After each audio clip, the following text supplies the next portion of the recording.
Energy transfer in chemical reactions. A chemical reaction is the breaking apart of an old bond or a new one coming together. And the reactants are reacting to become the product.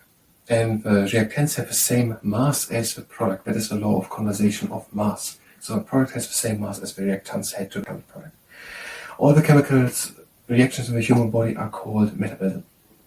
There's potential and kinetic energy. Potential energy is the energy which is where it could become something, like the food can be when it becomes something, and energy cannot be destroyed or created.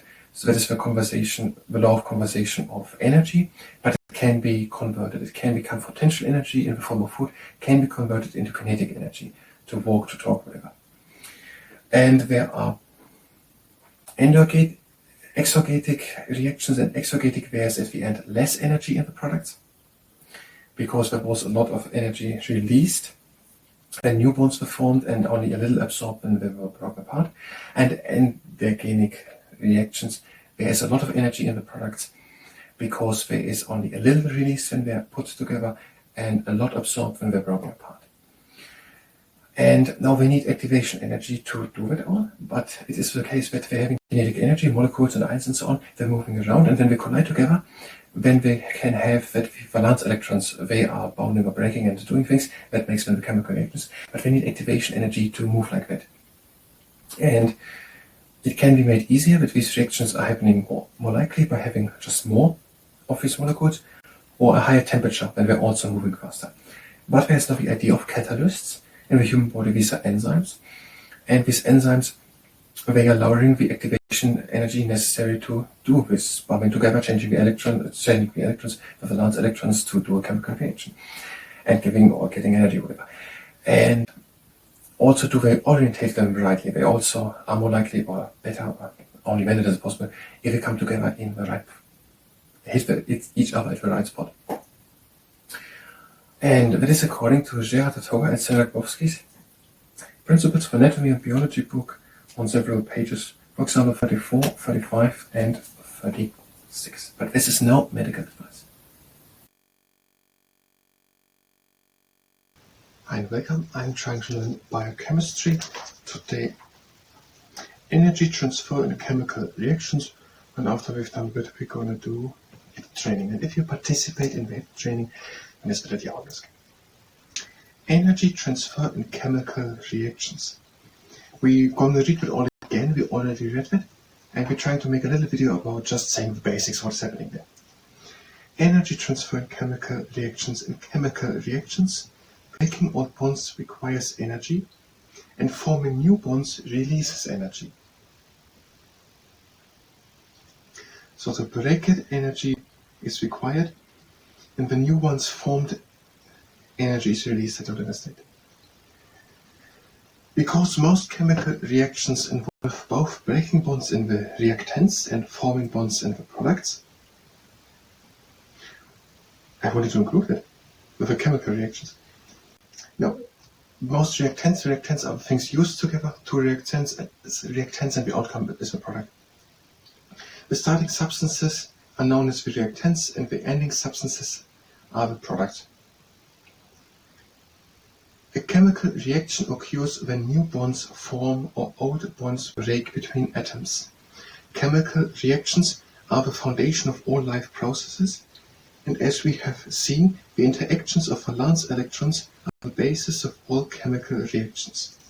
So that the valence electrons are doing some type of reaction that is the basis for chemical reactions, and every time a bond forms or breaks, that is a chemical reaction.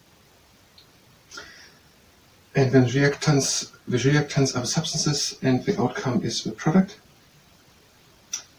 And the total mass of the reactants equals the total mass for products, a relationship known as the law of conservation of mass. So the mass of the reactants equals the mass of the outcome product, the law of conservation of mass. So the mass stays conserved as it is. And the term metabolism refers to all the chemical reactions occurring in the body. And metabolism is a term used to referring to all the chemical reactions in the human body. Each chemical reaction involves energy changes. Energy is the capacity to do work.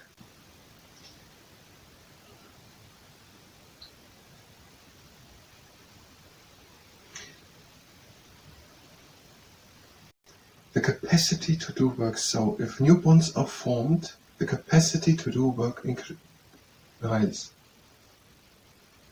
And if they're breaking, there's less capacity to do work.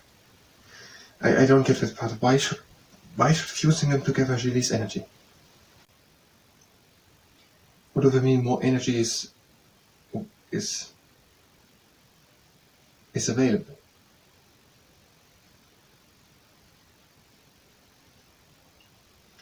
Two principal forms of energy are potential energy, energy stored by making due to its position, and kinetic energy, the energy associated with matter in motion.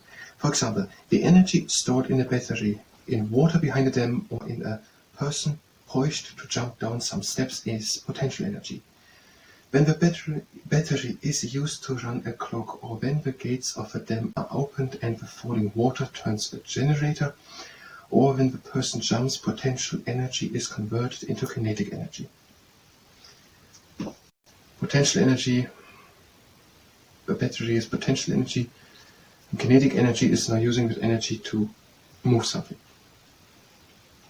Chemical energy is a form of potential energy that is stored in the bonds of compounds and molecules. So the chemical energy is potential energy stored in bonds. That makes sense. By forming new bonds, increases the amount of energy, releases energy. In a human body, chemical energy in the food which a human person can eat is eventually converted into various forms of kinetic energy. And the energy gets higher by converting that food into bonds.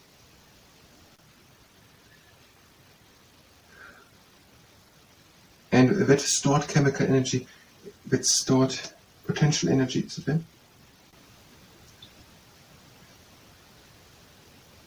Chemical energy in the foods you eat is eventually converted into various forms of kinetic energy. For example, mechanical energy as walking, talking, heat energy used to maintain body temperature. The total amount of energy present at the beginning and end of a chemical reaction is the same. Energy can be neither created nor destroyed, although it may be converted from one form to another. The principle is known as the law of the conservation of energy. So, after breaking and the amount of energy present before and breaking a bond, or before and after a process, is the same. It was just converted. Law of conservation of energy, potential energy into kinetic energy. Now, out bonds requires energy, and forming new one releases energy. I mean, the potential energy available increases when new bonds are formed. That would make at least sense. I don't know what I mean, but that would make sense. So maybe we mean that. And breaking old bonds requires energy. Because when something happens, I don't know. Now, most processes involve breaking some bonds and also forming some bonds. And the overall reaction is either releasing or absorbing energy. And that is because we're already here talking about exergonic and endergonic reactions. Exergonic, endergonic. Exergonic, endergonic. Endergonic. Now in exergonic, they're releasing more energy than they absorb. In exergonic reaction, the energy released when new bonds form is greater than the energy needed to break apart old bonds.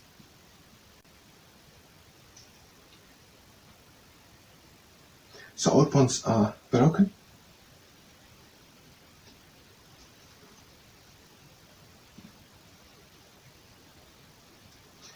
And that requires a lot of energy.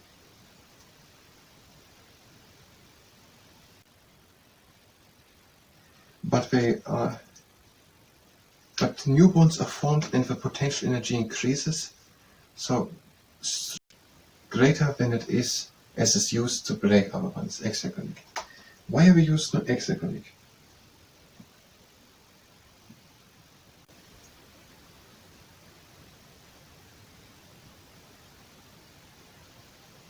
So hexagonic, more energy is released now. At the conclusion of an hexagonic reaction, the products have less potential energy than the reactants.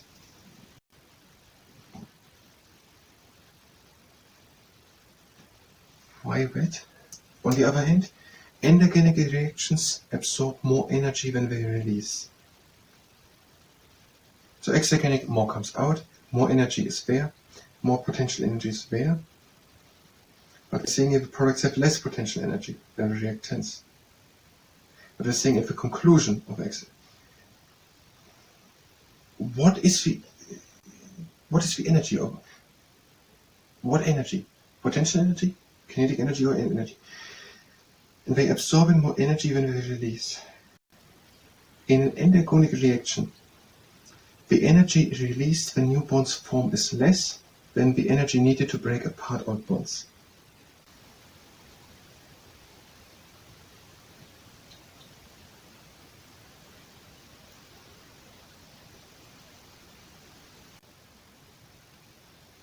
Why do we have now more and not less potential energy after an endogenic? Endogenic needs more potential energy. So there's less there. Now the products have more. But it makes sense, they're absorbing more energy than they release. So it makes sense that there's more potential energy in the product than in the reactants. And the hexagonic, they are releasing more than they're absorbing. And that makes sense now that they're having then less potential energy. Why do we have less potential energy?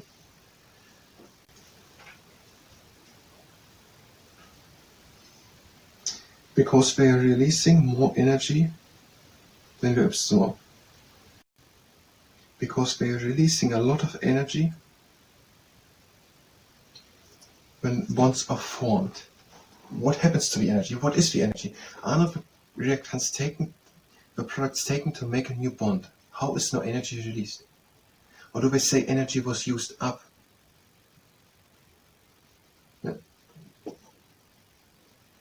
What does it mean to release energy? That is the thing. Is the energy now increasing? Where's the energy going if it's increased? They're saying there's less energy, less potential energy at the end. So how can there be more energy released? Because it's no longer in the product. There was a lot of energy.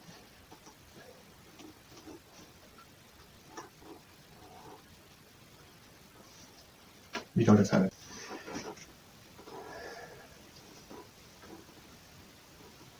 I sense that I get it. I'm able to puzzle it out, and then I get what I mean with energy release. I'm just going all mechanisms through what it might mean until one fits. That was the biochemistry part. If you were here for biochemistry, you can go directly to the next part of biochemistry. I try to continue to find out what it means if energy is released. How can there be no less? Because it was released, that makes sense. But how can it be that there is greater release when breaking, so the forming of the product? Why is there not more? Why is breaking apart needing energy? Why is forming releasing? If something is formed, there's more in. That's a probably very basic and simple mechanisms. I'm probably having just the wrong approach. Let's go to biochemistry. If you were here for biochemistry, you can go directly to the next part of biochemistry. If you stay here and participate in doing Hiptraining, then it's video. Having the feet standing together and one toe opens and the other toes. The heel and the heel. Toe, here, here, toe, toe, here, here, toe, toe. And now again in, but this time stay down in the knees. And again. And now hip width apart with the legs or feet down into the knees. Flex the legs and press them together and straighten one leg. And bend it again. Straighten the other one. And bend it again. And up again. A bit wider apart. A bit down to the knees. Flex the legs, press them together. Go to one side so that the legs straighten. Middle over to the other side. So the upper leg straight, back into the middle, and up. And now one leg up to the outside, breathe in, into the middle and down. Leg up to the outside, breathe in, middle and down.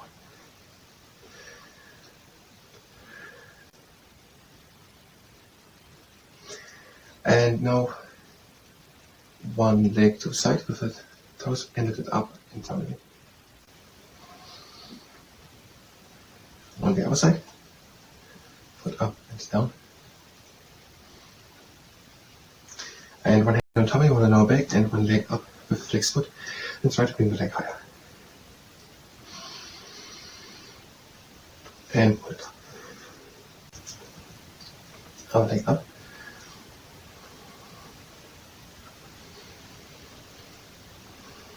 And pull it up. And now the heel to the side. Down do this if you're pregnant. Lift the heel off the ground and place it again onto the ground. That's a pet exercise. Over here.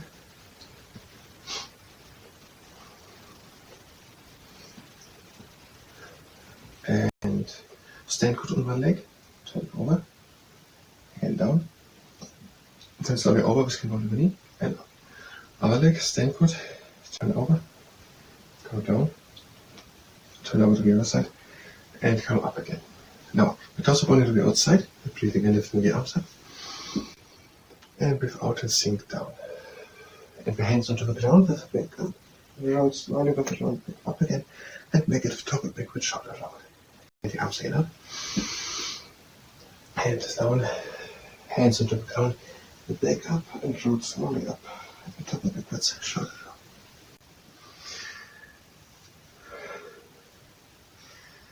And the feet are standing basically, breathing it out. And breathe out. In and up. And out. Breathe in and close the legs. And breathe in and out. That was the hip training. I thank you very much. Until next time.